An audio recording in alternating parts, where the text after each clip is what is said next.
222 books are the quintessence of my spiritual cultivation of 40 years.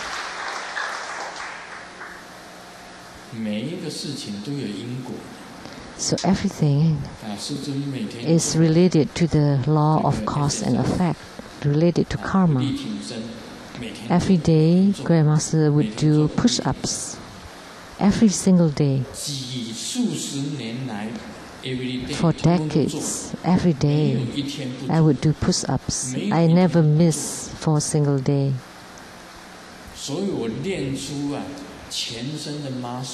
So, I have muscles all over my body. When it's very hot, then I will take off all my shirts.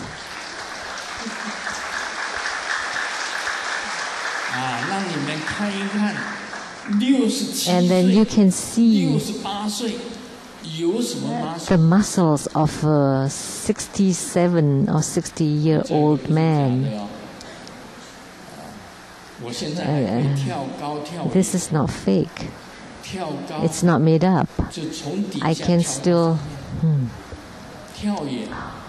do sprinter. I can still jump over a fence or jump. How far you can jump?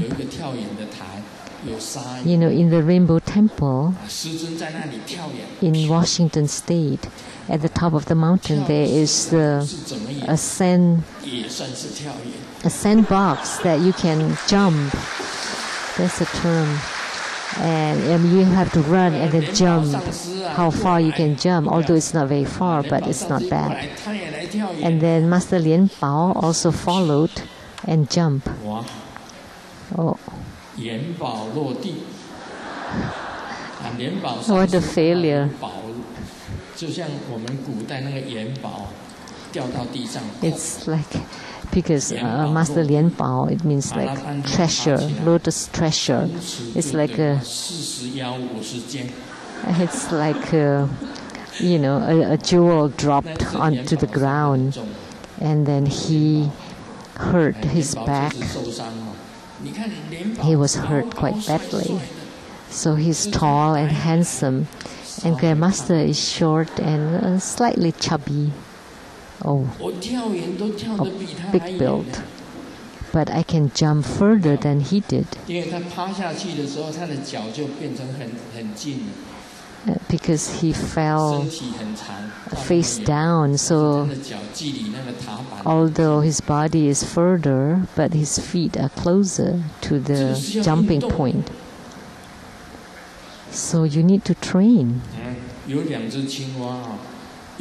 are two frogs. One never exercises and the other one exercises.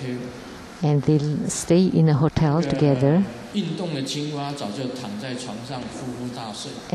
the frog that exercise lay in bed. And the other frog that doesn't exercise kept jumping and kept counting. 1, 2, 3, 1, 2, 3, 1, 2, 3. And they said, "Oh, that frog exercised so much." And then he asked the frog, "Oh, you must exercise so much last night." "No, because I could not jump to the bed. I could not jump over the bed." Because he wanted to go to bed and he could not get on bed. He could not reach the bed, but the frog that exercised immediately jumped on the bed and already laid down. So each one of us should exercise so you can run further and faster. Like in Japan, when they had the tsunami, you can run faster than the tsunami. But if you run slower, then you would die. So it's important to jog. It's important. Because when the tsunami was behind you, then the jogging would become faster. So exercise is very important for your bodies. It can eliminate cholesterol. and also the triglycerides. That's very important. 这里讲大言净智，就是清净法身佛。 So it's written here, the wisdom of mirror-like perfection is the pure intrinsic nature. 平等性智，心无病。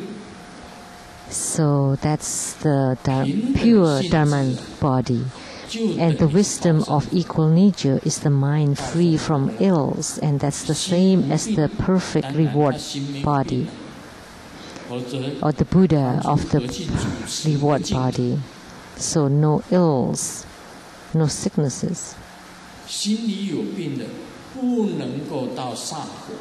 So those whose mind have problems or have ills cannot go to the Pure Land, because Amitabha Buddha is there and observe all sentient beings with the wisdom of equal nature. And when a sentient being went there and said, "Oh, this does not belong to our temple, does not belong to our center, or it's not from the same school," so discriminate against them. When the Buddhists went there, they glare at each other. The big bullies the little, and they don't stay in the same group, and they go separate ways during dinner. And Amitabha Buddha would say, "Well, I'll better leave. You can stay, I'd better leave." When your mind is not healthy, even when you go there, you would have disputes. So how could you have such disputes and battles in the Pure Land? How could you hate each other and scold each other? And Amitabha Buddha, seeing that, would leave. And he would not want to stay in the Pure Land. So only those whose mind free from ills can go to the Pure Land, because there it's the wisdom of equal nature, because everyone is the same. Everyone are bodhisattvas.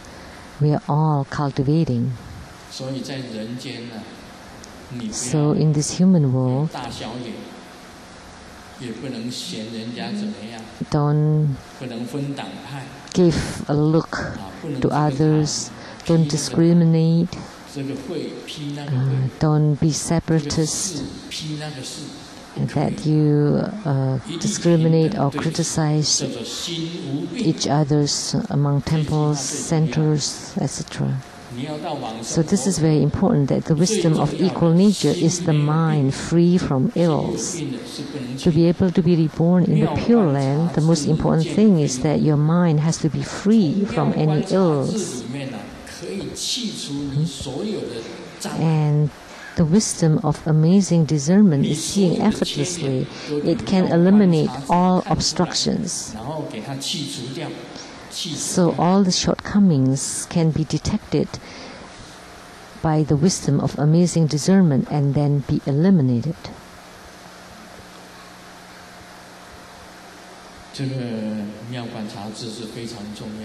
So the wisdom of the amazing discernment is very important, because during the process of your spiritual cultivation, you have to have this wisdom of amazing discernment. Only then you would be able to discard and eliminate all your habitual tendencies, your afflictions, your karma, and your obstructions. And the wisdom of accomplishing all actions is like a mirror. Why did he say that? If you can develop and apply all the wisdoms, then then you would be the wisdom of accomplishing all actions. And that would be the myriad transformation bodies. So all these different myriad transformation bodies are like bodhisattvas. And your conduct would comply to the bodhisattvahood. That's the wisdom of accomplishing all actions. So how do you comply to the bodhisattvahood? That's the same as the myriad transformation bodies. And that's the wisdom of accomplishing all actions. Just like a mirror. So these four wisdoms can be turned back and forth like the karma. But the names and the words have no real nature. So 5, 6, 7, and 8 symbolize the consciousness, have no real nature. So the little John came home and heard Dad and Mom said they want to socialize tonight. So John asked his mom, "What is socializing?" And the mom answered, "It's something that you don't want to go, but you're obligated to go." And that makes sense. You don't want to go, but you are obliged to go. That's called socializing. And then on the second day, John is going to school, and the mom asks,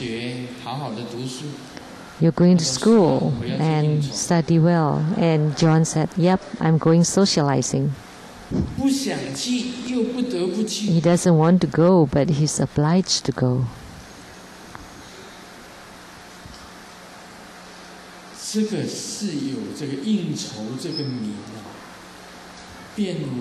Socializing is a name, but there's no reality about it. The socializing that John said is wrong, but the dad, when the dad said it, that's correct. So there's the so-called name of socializing, but there's no reality about socializing. You have to go to school. That's something that you have to do. It's not socializing. In our Buddhist studies, that's necessary. You don't come to the temple to socialize. You can't say that attending ceremonies is socializing. Yes, you come here to listen to the Dharma teaching for real. It's not that on a Saturday afternoons you gather together and maybe make friends and have boyfriend and girlfriends and get together and have some food. That's not the case. You come here to listen to the Dharma teaching for real.